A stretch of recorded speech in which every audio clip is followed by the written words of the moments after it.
Hello everyone, মই পম্পী আপোনালোকক মোৰ ইউটিউব চেনেললৈ আদৰণি জনাইছোঁ। আজি মই আন এটা ব্লগ বনাব লৈছোঁ। আজি ব্লগটো ঘৰুৱা হ'ব। আজিতো আপোনালোক সকলোৱে জানে আমটিৰ সুদ হ'ব, গতিকে মই ভাবিছোঁ আমটি সুদত কেনেকৈনো কি কামবিলাক মানে ঘৰত কৰিছোঁ, কি কৰিম কি নকৰোঁ, গোটেইখিনি মানে মই দিনটোত কি কৰোঁ কি নকৰোঁ আপোনালোকক গোটেইখিনিয়ে মই শ্বেয়াৰ কৰিম আপোনালোকৰ মাজত। আপোনালোকে ভিডিঅ'টো শেষলৈ চাব, তেতিয়া গম পাব মই কি কাম কৰোঁ কি নকৰোঁ। বলকচোন এতিয়া আমি ভিডিঅ'টো ষ্টাৰ্ট কৰোঁ। এতিয়া বাজিছে 6:30। আজি অলপ সোনকালতে উঠিছোঁ, কাৰণ বজাৰতো যাব লাগিব। বজাৰ মানে সোনকালতে বন্ধ কৰে। ঘৰৰ কাম বনখিনি কৰি বজাৰলৈ যাব লাগিব কিবা আনিবলৈ। এতিয়া মই ফাৰ্ষ্টতে কাপোৰ ধুম, আপোনালোকে চাই থাকক। আহক। এয়া মই মেচিনত আজি কাপোৰ ধুম, কাৰণ বহুত কাপোৰ আছে। চ' মেচিন চলাব ষ্টাৰ্ট কৰিলোঁ। এয়া মোৰ দুখ লগা ঘটনা, কাৰেণ্টে নাই। আজি কি যে হ'ব, মই মেচিনত কাপোৰবিলাক কি ধুনীয়াকৈ তিয়াই ল'লোঁ, কাৰেণ্টে নাই। কাৰেণ্ট বা কেতিয়া আহে কেতিয়া নাহে। ফাৰ্ষ্টতে কাম কৰি লওঁ, এইখিনি এনেকৈ থৈ মই ঘৰ দুৱাৰখিনি সাৰি মুচি লওঁ। এয়া ফাৰ্ষ্ট মই ঘৰখিনি সাৰি ল'লোঁ। আকৌ মই ঘৰ মুচিম। ঘৰ মই লাঠিৰে নুমুচোঁ, মই বহি ধুনীয়াকৈ মুচি লওঁ। এয়া দেখিবই আপোনালোকে। ফাইনেলি মোৰ ঘৰ মোচা হৈ গ'ল। আপোনালোকে দেখিছে কিমান ঘামিছে, ইমান গৰম। কিন্তু এটা কথা হ'ল দুখ লগা, এতিয়ালৈকে কাৰেণ্টটো অহা নাই। কাপোৰবিলাক মই পানী হেঁচি দমকলত ইয়াতে ধুব লাগিব বাহিৰত।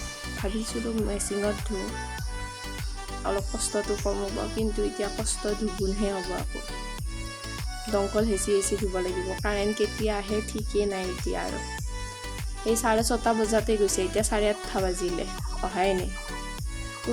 কি যে হ'ব আৰু।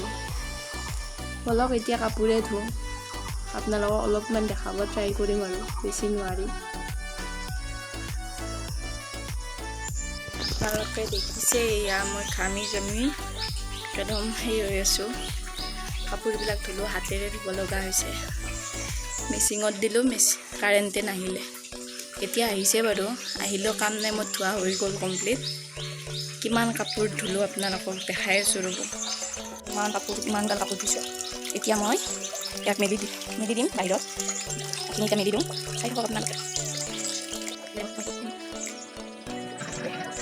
ফাইনেলি মই চব কামবিলাক কৰিলোঁ, গা পাও ধুই আহিলোঁ, কাপোৰ চব মেলি ঘৰ দুৱাৰ চব মুচি কাচি এতিয়া মই গা পা ধুই ৰেডি হ'লোঁ। আকৌ মই এতিয়া বজাৰত যাম, কিবাকিবি অকণমান বজাৰ আছে, সেইখিনি কৰি আনো। আৰু মই কামখিনি কৰিলোঁ, অকল কাপোৰ ধোৱা, ঘৰ দুৱাৰ সাৰা মোচা সেইখিনি কৰিলোঁ। বাকী মায়ে কৰিছে বাকী বাহিৰা কামবিলাক। বলক এতিয়া বজাৰত যাওঁ। This could be good for me. Lately I was feeling like I need a purpose. এতিয়া মই ঘৰত আহিলোঁ বজাৰৰ পৰা। মই বজাৰৰ পৰা অলপ মানে মাংস মাছ এনেকৈ কিবাকিবি আনিলোঁ। আপোনালোকক ভিডিঅ' কৰি দেখুওৱা নহ'ল। আহি মায়ে মোক প্ৰসাদ খাব দিলে। আজি শৰাই দিছে, তাৰ প্ৰসাদ এয়া মই খাব ল'লোঁ। তাৰপিছত আমাৰ দুপৰীয়া আজি আছে।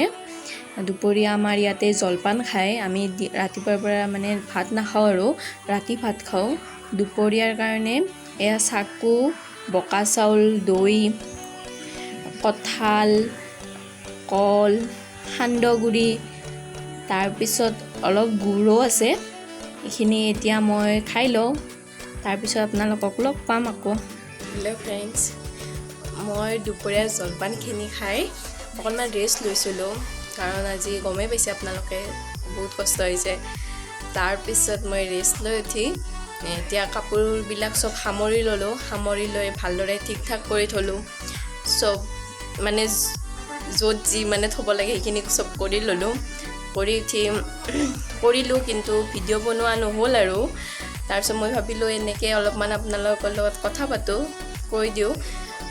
তাৰপিছত এতিয়া ৰাতিৰ কাৰণে মানে ময়ে আজি বনাম ৰাতিৰ ডিনাৰটো মই কি কি কি বনাওঁ আপোনালোকক যদি ভিডিঅ' কৰিব পাৰোঁ দেখাই দিম যদি ভিডিঅ' কৰিব নোৱাৰোঁ তেতিয়া ডাইৰেক্ট মই কি বনালোঁ দেখাই দিম আপোনালোকে চাই থাকিব ভিডিঅ'টিৰ শেষলৈ এয়া মই দুখিত ফ্ৰেণ্ডছ কাৰণ মই ভিডিঅ' বনাব নোৱাৰিলোঁ বনাই থকাৰ টাইমত ডাইৰেক্ট আপোনালোকক বনোৱা হোৱাৰ পিছত এতিয়া দেখাব লগা হৈছে কাৰণ মানে কি হ'ল অলপ জলদি বনাব লগা হ'ল দেউতা দিনটো ভাত খোৱা নাছিলে বহুত ভোক লাগিছিলে চ' মই বনালোঁ এতিয়া কি বনালোঁ সেইখিনি আপোনালোকক কৈ দিওঁ মই বনালোঁ এয়া বইল মাছটোতো আপোনালোকে জানে বহুত হেল্ডি হয় তো মই আজি বইল মাছ বনালোঁ আৰু বইল মাছ বনালোঁ আকৌ মটন কাৰী বনাইছোঁ মটন কাৰীটো অকণমান জোল কৰিছোঁ কাৰণ জোল সেনেকুৱা নাইয়ে খাবলৈ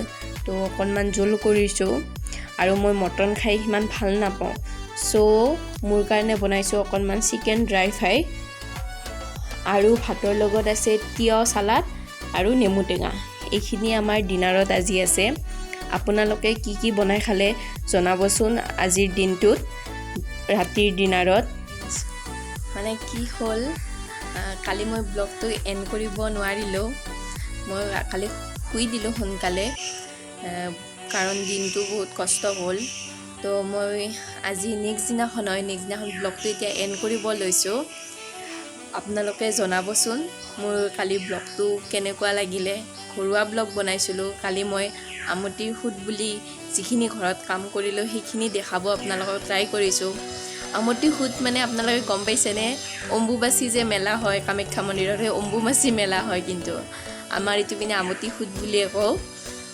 অম্বুবাচী মেলাটো হ'ল এই 2 বছৰ হ'ল কৰোণাৰ কাৰণে হ'বই পৰা নাই কৰোণাৰ কাৰণে চব মন্দিৰ চব বন্ধই তো নেক্সট ইয়াৰ মানে ভগৱানক প্ৰে কৰিছোঁ যে কৰোণা গুচি যায় আৰু নাহে আমাৰ জীৱনত কাৰণ কৰোণাই বহুতে আৰু কি ক'ম আৰু আপোনালোকক ক'বলৈ ভাষা নাই আৰু বহুতে মানে অনিষ্ট কৰি আছে বুলি ক'ব পাৰি কাৰণ বহুত মানুহ মৰিছে তাৰপিছত কি ক'ম আৰু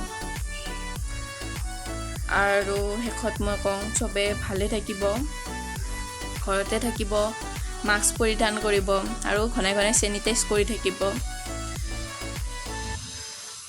আৰু এইখিনিয়ে আছিলে আজি ব্লগটো যদি মোৰ ব্লগটো চাই ভাল লাগিলে তেতিয়াহ'লে লাইক কৰি দিব এটা আৰু কমেণ্ট কৰি জনাব কেনেকুৱা পালে আৰু শ্বেয়াৰ কৰিব আৰু আপোনালোক যদি মোৰ